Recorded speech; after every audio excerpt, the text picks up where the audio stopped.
آج کل ایک کافی ٹرینڈ چلا ہوا ہے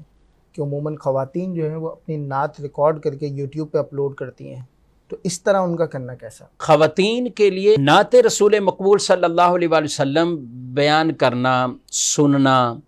پڑھنا اور لوگوں کو سنانا، دیکھیں یہ نعت اور میلاد منانا یہ جیسے مردوں کے لیے ویسے عورتوں کے لیے بھی یہ جائز عمل تو ہے اور بالکل مستحسن اور ثواب کا کام ہے۔ جیسے مرد کرتے ہیں اسی طرح عورتیں بھی میلاد کر سکتی ہیں، کوئی حرج والی بات نہیں۔ لیکن عورتوں کے لیے کچھ جو احکامات ویسی شریعت کے جداگانہ اسے بیان کیے گئے ہیں، پردے کے معاملات اس کے لیے بیان کیے گئے ہیں، تو ان کی رعایت رکھتے ہوئے یہ نعت پڑھیں گی۔ اب اس میں علماء نے واضح طور پہ لکھا کہ عورت کی یہ ترنم والی آواز، طرز والی آواز یہ بالکل پردہ ہے اور چھپانے کی چیز ہے، یہ ویسے ہی مردوں تک پہنچنا یہ جائز نہیں ہے، یہ گناہ کا کام ہے۔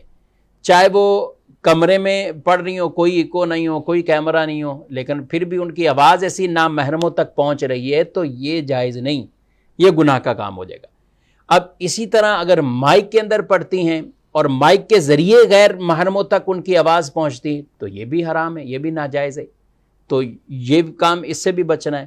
اور یہ تو بہت ہی بڑا معاملہ ہو جاتا ہے کہ جس میں ویڈیو بھی سامنے اور پھر ویڈیو کو اپلوڈ کرنا، اسی طرح ٹی وی پر سب کے سامنے آ کر یوں خواتین کا نعتیں پڑھنا، تو یہ بالکل ناجائز کام ہے۔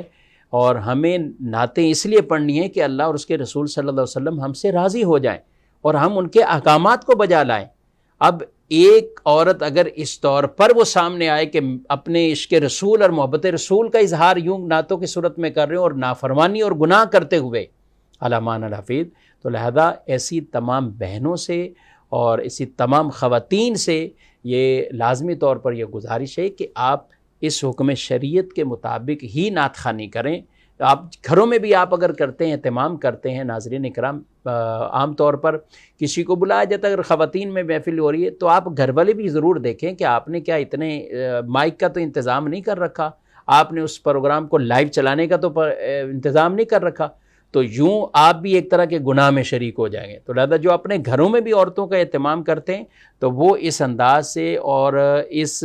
لمٹ کو کراس نہ کریں، یعنی عورت کی یہ آواز غیر محرم مردوں تک نہیں پہنچنی چاہیے، نہ ویڈیو اس طرح نعت کے سامنے آنی چاہیے، اس کا بالکل خیال رکھنا ہے۔